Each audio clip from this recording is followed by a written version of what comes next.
Beberapa jalur lalu lintas di kota Yogyakarta ini akan berubah arah lagi? Persoalannya kalau kita melihat pertumbuhan kendaraan yang per tahun itu hampir 9%. Ya. Ini kan tinggi sekali. Betul. Sehingga ruas jalan itu kan nggak tambah lebar. Benar. Apalagi kota Jogja kalau mau memperlebar jalan ini bukan hanya bicara secara duit, nggak punya, tapi juga kota Jogja itu hampir separuhnya adalah kawasan cagar budaya. Gitu ya. Sehingga yang perlu dilakukan adalah manajemen rekayasa dan lalu lintas. Yang mana saja, kapan?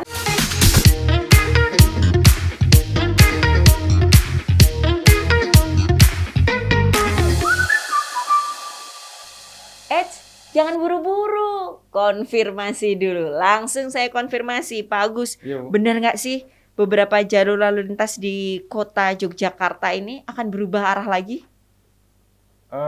Betul. Nah, yang mana saja, kapan? Wah, langsung pertanyaannya berderet nih, Pak. Sebenarnya persoalan mau merubah atau tidak itu, karena ini kan bicara dinamis. Persoalannya kalau kita melihat pertumbuhan kendaraan yang per tahun itu hampir 9%. Ya. Ini kan tinggi sekali. Betul. Sehingga ruas jalan itu kan nggak tambah lebar. Benar. Apalagi kota Jogja kalau mau memperlebar jalan ini bukan hanya bicara secara duit, nggak punya, tapi juga kota Jogja itu hampir separuhnya adalah kawasan cagar budaya. Gitu ya. Sehingga yang perlu dilakukan adalah manajemen rekayasa dan lalu lintas. Bagaimana agar luas jalannya menjadi lebar jalannya bertambah, panjang jalannya bertambah. Tanpa menambah volume. Ini kan yang pusing. Apa yang dilakukan? Ya model one way traffic. Gitu ya. Seperti ini contoh di perempatan Gondomanan ke utara sampai di Ngampilan itu ya. Situ Jalan Mataram, Abu Bakar Ali, Jalan Pasar Kembang, Jalan Suprapto, Ngampilan. Itu dulu kayak apa? Betul. Hampir setiap Sabtu itu sudah traffic jam, bahkan sudah. Apalagi kalau liburan. Iya, apalagi kalau berhenti liburan. Kayaknya. Simpang Kleringan dan lain sebagainya. Tapi kita kan bicara data. Ya. Kita bicara data, kita coba kita lakukan dilihat nih, diamati, makanya jangan buru-buru kan gitu ya. Makanya ini bukan dikonfirmasi, tapi kami lihat by data. Oh ternyata perilaku lalu lintas seperti ini, akhirnya kita analisis. Setelah itu kita persiapkan modelnya, kita sosialisasikan dan kita eksekusi. Jadi jalan-jalan di kota Jogja ini mau tidak mau memang seiring perkembangan, apalagi ini nih, bentar lagi tol Trans Jawa masuk. Benar. Iya kan? Ya. 90% orang masyarakat yang datang ke DIY ya. Di DIY ini nginepnya di Yogyakarta, kota Jogja. Walaupun ke tempat lain pun pasti akan belum lengkap kalau belum ke kota Jogjanya. 90%-nya ke kota Jogja. Betul. 90% dari 90% tadi itu belum lengkap kalau belum ke namanya Malioboro. Tugu. Gumaton, Tugu, Malioboro dan Keraton. Iya. Yang mana ini menjadi ya berkah lah bagi kita. Cuman persoalannya bagaimana nih kita harus memanage agar perjalanannya menjadi lancar. Ini tantangan. Ya. Ini yang harus kita lakukan.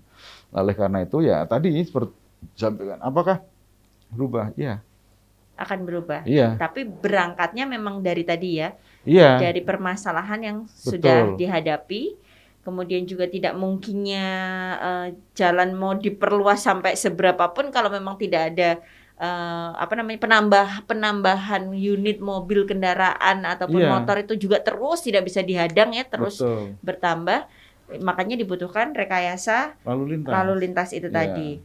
Nah, salah satu pertimbangan jalur dirubah menjadi satu arah itu apa Pak? Yang ketika dipilih, ini nih yang akan kita pilih menjadi jalur satu arah misalnya. Jadi gini, ada namanya visi ratio, volume dan capacity ratio sebuah jalan. Kalau visi rasionya itu sudah mendekati bahkan sampai di angka 1, maka dikatakan bahwa itu sudah jenuh. Jalan itu sudah, kalau orang mata macet, nggak bisa gerak. Karena lebar jalannya sudah dipenuhi kendaraan dan kendaraan tidak bisa gerak. Itu satu. Yang kedua, tentunya tujuan kita itu kan memperlancar perjalanan masyarakat dimanapun ruas jalan ini. Meskipun yang kita hadapi banyak hal, bukan semata-mata volume kendaraan juga. Ada banyak faktor di kota Yogyakarta ini, kota Jogja khususnya, dan saya kira di tempat lain pun hampir sama, di mana persoalan yang kita hadapi klasik. banyak aktivitas, saya tidak mengatakan apa usaha atau apapun, banyak aktivitas yang tidak mempunyai ruang parkir yang cukup. Ruang parkir ya, Pak ya. Sehingga apa? Banyak aktivitas itu yang membebankan aktivitasnya pada parkir di jalan. Memakai badan jalan badan itu jalan, tadi. Ya. Bukan salah, secara aturan memang diperbolehkan. Cuman persoalannya kalau hal seperti ini di mana aktivitas itu tidak memiliki ruang parkir yang cukup, jalan diokupansi untuk parkir, ya berat. Mau kayak apapun, jalan menjadi tersendat lah kan ini. Ini tantangan kita di kota Jogja itu lebih kayak gitu. Ya, tapi memang sebenarnya boleh menggunakan badan jalan. Memang boleh. Ya. Tapi kan terbatas. Ya, ada syaratnya, ada ketentuannya. Iya, ada syarat dan ketentuan, ada juga aturannya. Ya. Tapi memang ini yang harus kita sedang upayakan bagaimana agar di beberapa ruas jalan ini off street parking. Tidak ada parkir di jalan. Ini yang kami berusaha tahap demi tahap. Contoh di Jalan Sudirman. Ya. Dari Rumah Sakit Bethesda sampai dengan di jembatan Gondolayu itu tidak ada lagi parkir di badan jalan. Gitu tamannya malah jadi kita bagusin. Memang ini tantangan. Karena apa? Ya satu habit kita, termasuk saya lah, termasuk saya mungkin lebih banyak menggunakan karena aktivitas yang kesana kemari, misalnya menggunakan transportasi privat. Ya nggak? Yang kedua, yaitu tadi. Saya menuju, untung tadi di TVRI ini saya masuk parkirnya luas. Kalau parkirnya di dalam nggak ada, akhirnya di jalan. Ya. Ini persoalan yang kita ada. Sehingga jalannya sudah sempit, ditambah parkir, volume kendaraan tinggi. Akhirnya dada-dada. Nah, tadi kalau kembali ke pertanyaan awal, akan ada jalur lalu lintas di kota yang akan berubah arah. Betul ya Pak ya? Ya. Itu kalau boleh dibocorkan, yang mana Pak yang terdekat? Sebenarnya yang sudah kita lakukan itu justru lingkar Malioboro, namanya lingkar giratori itu, lingkar luar itu crucial pointnya. Ya. Karena apa? Ya seperti kita sampaikan, loadnya orang datang ke kota Jogja itu di area Gumaton ini. Ya. Ini yang Malioboro Kraton. Kalau bisa dilihat misalnya pas kondisi di jalan ini cukup padat, 100-200 meter ke timur maupun ke barat itu enggak seperti itu. Contoh misalnya di perempatan Gondomanan itu tinggi sekali load kendaraan.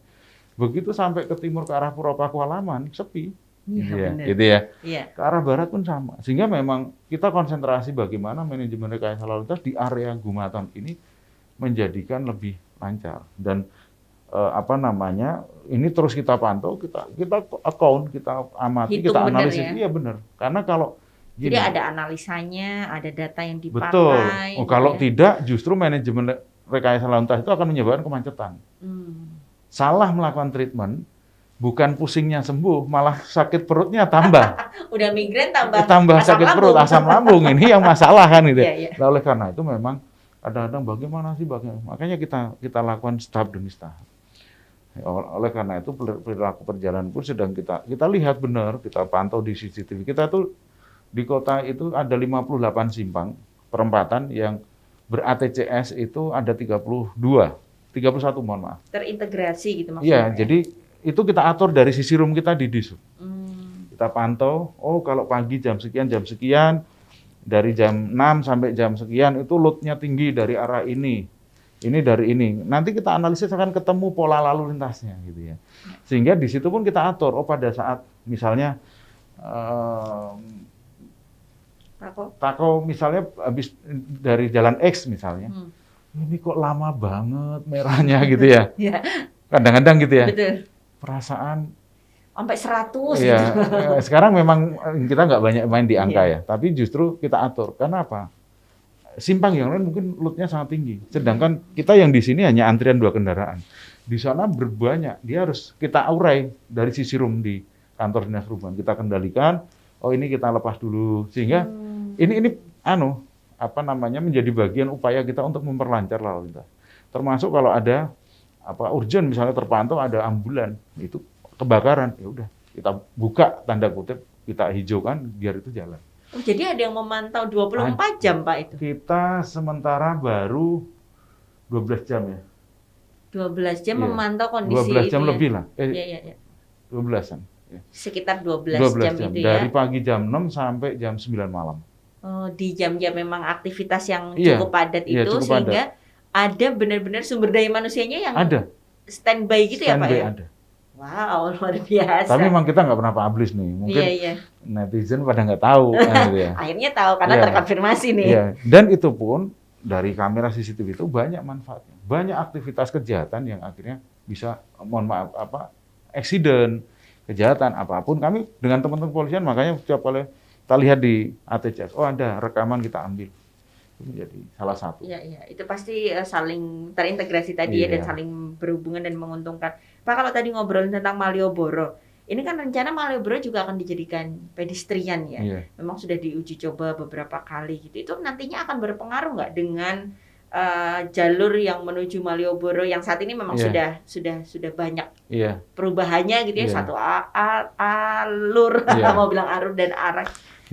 Kalau kedepannya akan ada perubahan lagi nggak Pak? Jadi gini Mbak, ini by data ya. Saya bicara dari sisi lalu lintas. Saya tidak bicara dari aspek yang lain. Sekali lagi kayak saya sebagai dinas perhubungan. Pengguna jalan yang lewat di Malioboro, yang benar-benar beraktiviti di jalan Malioboro itu hanya 20%.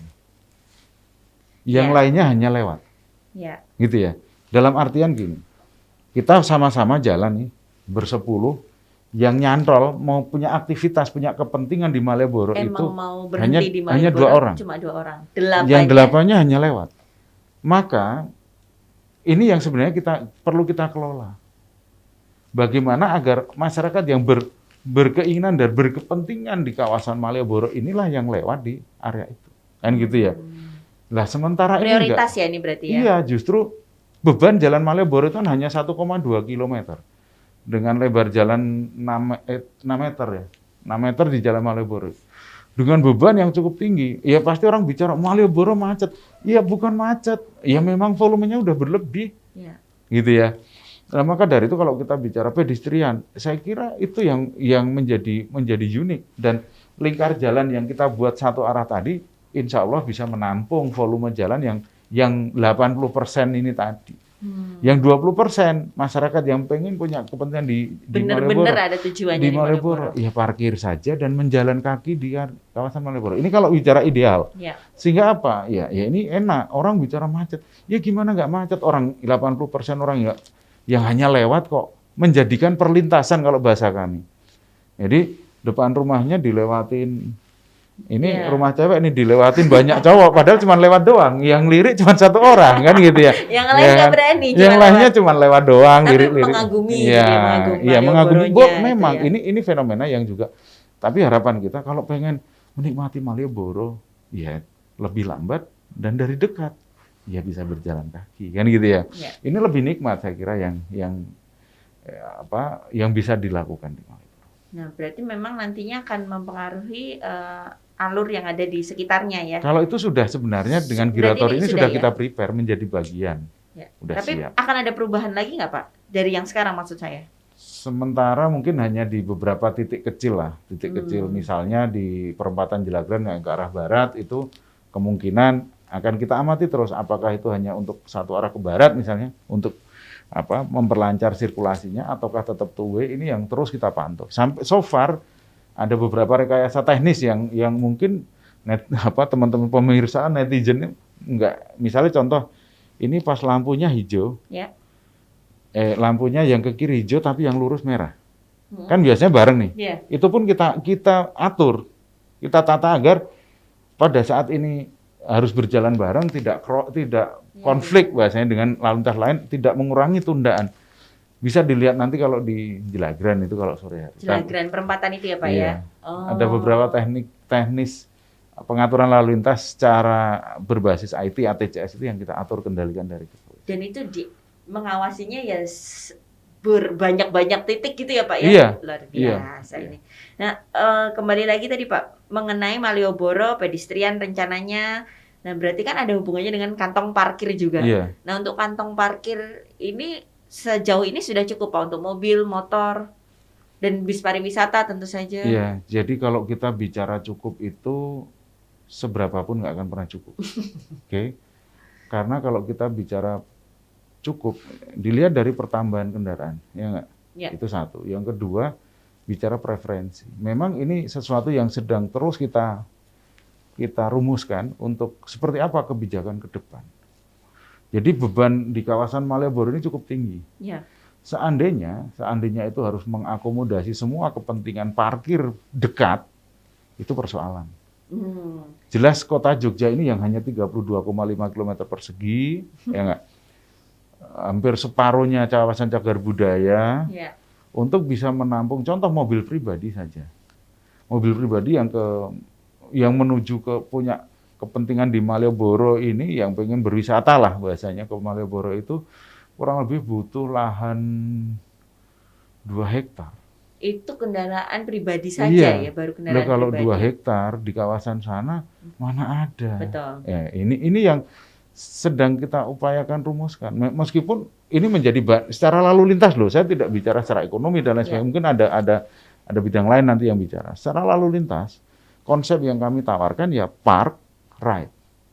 Parknya agak jauh dengan harga parkir murah dan ride dengan angkutan publik.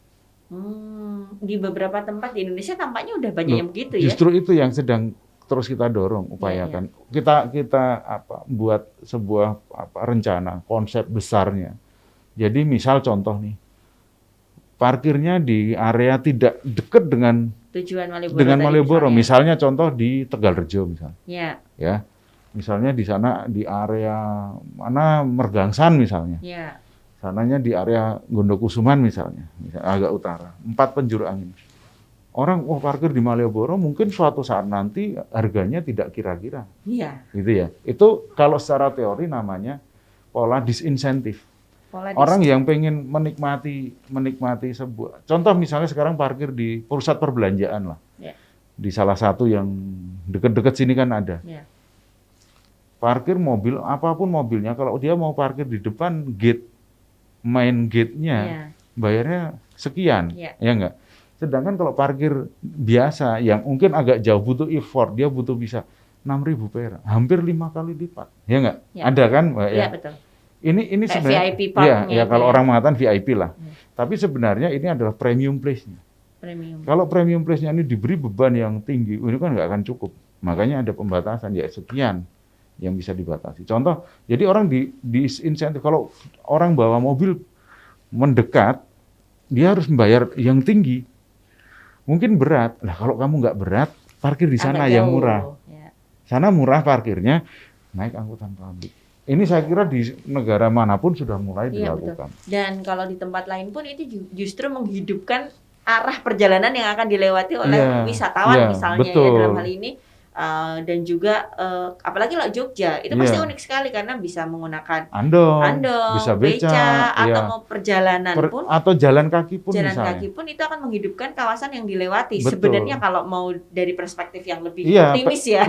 Kita bicara memang kalau bicara konsep ini kan kami di lalu lintas nih. Contoh misalnya sekarang kita punya sentra parkir di dekat rumah sakit Bethesda, ya enggak? Orang pengen ke Malioboro, pedestriannya Sudirman bagus nggak? Bagus. Nah, iya nggak? Iya. Kalau kita menikmati sebuah traveling itu adalah journey-nya. Iya. Gitu ya.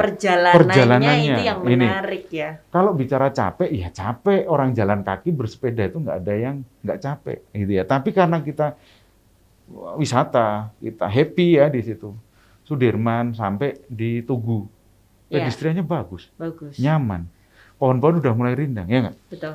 Jalan ke selatan sampai ke Malioboro pun nggak jauh. Sebenarnya kalau kita bicara jarak. Dan itu juga berhubungan dengan ini mungkin ya, sudut pandang gitu. Benar. Karena kalau misalnya di negara-negara maju yang lain memang justru lebih banyak yang berjalan daripada yang menggunakan bersepeda daripada menggunakan mobil pribadi. Apalagi itu sangat mahal di mana-mana untuk parkirnya itu memang terkenal kayak misalnya di Jepang gitu kita taruh itu parkir dan biaya memiliki mobil pribadi itu kan sangat mahal, makanya salah satu pilihannya berjalan itu ya Pak ya. Makanya ini kan saya kira yang butuh sebuah proses edukasi pada siapapun bahwa kita bicara optimis lah. Kalau dengan kondisi sekarang ini, ya saya lihat di YouTube aja kemarin lihat YouTube-nya siapa vlogger di Indonesia itu yang di Jepang ya, orang mau parkir mobil langganan aja mahalnya minta ampun. Sehingga mereka nggak mau. Iya. Mending naik mobil umum kan itu. Ini kan tantangan. Nah, saya kira inilah tantangan yang akan kita jawab setahap demi setahap tentang Kota Jogja. Bagaimana mau nggak mau harus ada perubahan. Tidak mungkin kita seperti dulu aku semua kendaraan bebas, pasti ada rekayasa yang akan kami lakukan bersama teman-teman kepolisian. Berarti kalau boleh dikatakan di Jogja ini tidak ideal ya Pak antara jumlah kendaraan dengan kapasitas jalan yang ada? Ya hampir sangat tidak ideal. Ini kalau lihat di peta ini ngeri lagi Mbak. 2045 ya, dengan forecast asumsi pertambahan kendaraan dan kondisi jalan, hampir semua jalan di Kota Jogja kayak gini. Merah semua. 2045. Ini kalau bicara dalam tempo dekat. Merah semua nih. Ya. Iya kan? Nih, kondisinya kayak gini nih. Terus mohon maaf, ini kawasan Malioboro. Ini mencapai E sampai F. Ini udah di angka 1. Kalau tidak dilakukan upaya-upaya yang lebih progresif itu ya. Jadi dan ini tadi saya makanya sampaikan. Ini kami punya survei. Pengguna angkutan publik itu hampir sangat kecil. Dari responden itu hanya berapa? 5%. 5% yang rutin itu yang 5% rutin, ya. Iya. Jadi ini. Ya, jadi memang ya itu tadi kalau boleh kita kembali lagi kondisi di Jogja saat ini memang bisa dikatakan tidak ideal antara jumlah kendaraan yang terus bertambah, ruas jalan, dan ruas jalan. Dan sebuah fakta yang apabila kita tidak segera melakukan bersama-sama lah ya, pengguna jalan juga tentu saja masyarakat pengguna jalan untuk tidak punya kesadaran yang berbarengan 2045 tadi, wow. Dan ini sangat tidak kita harapkan ya. Nggak usah di 2045, di 2026 pasca operating tol Trans Jawa kami punya studinya Mbak. Studinya. Jadi gini, besok masyarakat yang dari daerah Surabaya, ya, dari Jawa Timur, Jawa Barat, DKI dan seterusnya ya, ke Jogja mungkin preferensinya naik menjadi mobil privat. Iya, apalagi kondisi masih pandemi. Iya, karena dari tol, kalau selama ini exitnya di Bawen, Salatiga, Boyolali, Kartosuro, lah besok udah masuk di Jogja. Langsung masuk Jogja, nggak usah exit tol yang itu. Kecepatannya semakin cepat. Wow. Apalagi ini kan tantangan yang nyata di depan kita. Tinggal dari sisi lalu lintas. Betul, dan tinggal beberapa hari. Iya hari, saya mengatakan hari. 365 kali 3 kok. Hanya 1000 hari. Lalu yang dipersiapkan apa Pak? Maka kami melakukan dengan kajian itu, maka kami akan upayakan manajemen lalu lintas. Seoptimal mungkin. Manajemen lalu lintas. Termasuk pengaturan-pengaturan tadi seperti kita sampaikan. Pola insentif dan disinsentif, perbaikan sarana prasarana publik, angkutan umum termasuk angkutan-angkutan yang tradisional. Ini kita persiapkan betul sehingga tidak menjadi beban yang berlebihan. Kami tidak berharap Kota Jogja macet. Iya, pasti Pak. Kami pun berharap semua bisa tertangani dengan baik. Tapi kalau misalnya ada ini nggak Pak, salah satu alternatif misalnya kayak pemberlakuan jam gitu seperti di kota lain. Ya itu manajemen lalu lintas. Salah satu jadi, cara manajemen lalu lintas itu kan ada ganjil genap. Iya. Ada road pricing namanya, jalan berbayar kalau di Singapura. Ada pemberlakuan jam misalnya jam sekian sampai jam sekian bisa one way, ini buka tutup. Ini manajemen rekayasa lalu lintas. Berarti misalnya ini diperlukan sangat bisa terjadi ya. Bahkan di Jogja, kemungkinan ya mau tidak mau pola memaksa, tanda kutip ya, memaksa dalam artian positif. Ya mau nggak mau harus kita lakukan. Baik, jadi ganjil genap, termasuk parkir mahal, jam operasional misalnya kendaraan. Ya ini yang pasti kita tempuh untuk membuat keteraturan. Kalau saya mengatakan bukan memaksa, membuat keteraturan. Berarti yang perlu dipahami bersama oleh masyarakat terutama adalah ya ini memang kondisi faktanya seperti ini gitu ya. Ada tantangan yang harus kita selesaikan bersama-sama dan goals-nya adalah teratur sehingga semuanya bisa menggunakan jalan dengan nyaman juga gitu. Nah, untuk nyaman memang ada pengorbanan. Pasti ada pengorbanan. Ada pengorbanan, ada attitude yang harus kita buat bersama gitu ya, Pak ya. Iya. Nah, kemudian kalau di Jogja sendiri, Pak, saat-saat ini titik-titik rawan macet itu yang paling terasa di mana, Pak? Kalau sekarang yang bebannya berat itu. Kota Jogja itu beban terbesarnya tetap masih di kawasan Gumaton tadi. Tugu, Malioboro Kraton plus kawasan Jalan Katamso, Pojok Beteng Timur, Pojok Beteng Barat. Jadi itu kalau kami mengistilahkan itu adalah pusat kotanya Jogja. Itu ya, pusat kotanya. CBD-nya ya Malioboro, ya. Central Business District-nya itu kan di Malioboro ya. Activity heritage-nya juga Malioboro. Kegiatan-kegiatan yang sifatnya ada CBD lain pun di Jalan Katamso, ada di dekatnya ada keraton, ada. Jadi crowd-nya ya di situ. Jadi Wirobrajan ke timur, Pakualaman ke barat. Di tengah-tengah itulah crowd-nya. Itu yang potensi memang cukup tinggi. Kalau jamnya Pak, yang saat ini terasa paling padat itu dari jam berapa sampai jam berapa? Kalau daily itu normal Mbak. Kondisi lalu lintas kita tidak ada istilah macet. Daily. Kayak gini hari pagi peak hour itu jam sibuk itu kan dari jam 7 sampai jam setengah 9 lah.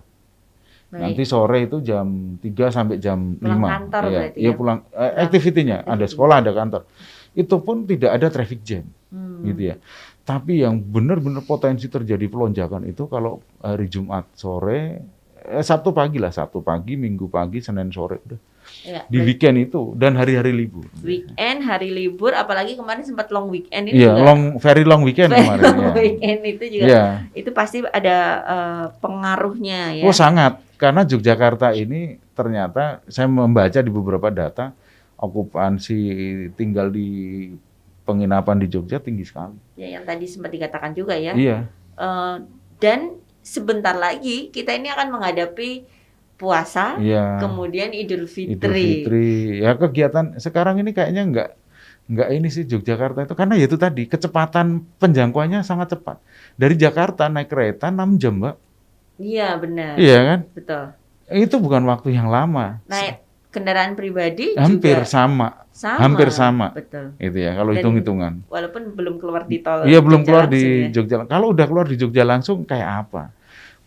Bangun, kalau mohon maaf kalau yang beragama Islam sholat subuh, sarapan pagi di rumah, makan siang di Jogja. Betul. Iya kan?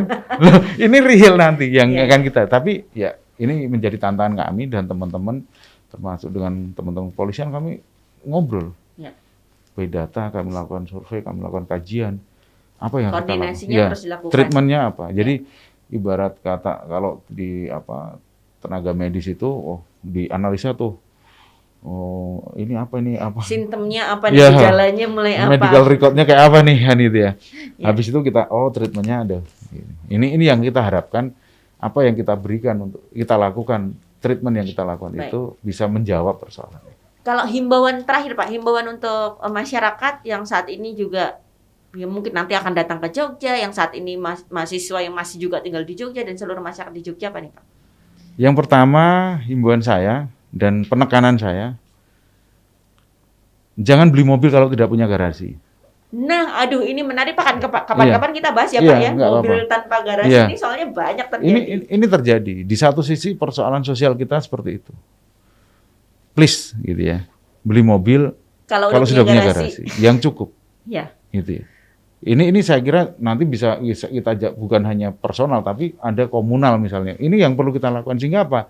Jalan tidak menjadi beban untuk aktivitas privat juga. Ya. Yang kedua, saya minta tolong aktivitas apapun baik itu kegiatan bisnis apapun lah yang menimbulkan bangkitan, mendatangkan orang untuk datang, tolong siapkan ruang parkir yang cukup juga. Ya. Sehingga ya harapan kita jalan tidak dibebani. Yang ketiga, saya minta kepada seluruh masyarakat di Kota Jogja, lampu lalu lintas, marka jalan itu bukan hiasan. Itu adalah alat pengatur perjalanan yang tujuannya tidak lain adalah untuk keselamatan. Jadi patuhi rambu lalu lintas, lampu karena banyak kasus, ini nih lewat ternyata pedes dan fatalistik kematian dan lain sebagainya. Ini yang saya kira beberapa hal ini yang perlu kita harapkan bagaimana kita berkendara di jalan ini bukan sirkuit, bukan untuk balapan, bukan kalau memang tergesa-gesa ini waktunya ya estimasi berangkat lebih awal. Karena top of the topnya sekali lagi adalah keselamatan diri pribadi. Loh, iya. Dan yang utamakan keselamatan, bukan kecepatan, kata dia yang di preman pensiun. Luar biasa. Bagus, terima kasih banyak. Ini salah satu pesan-pesan yang rasanya sangat bisa diaplikasikan. Jangan beli mobil kalau nggak punya garasi, coy. Jangan buru-buru, konfirmasi dulu.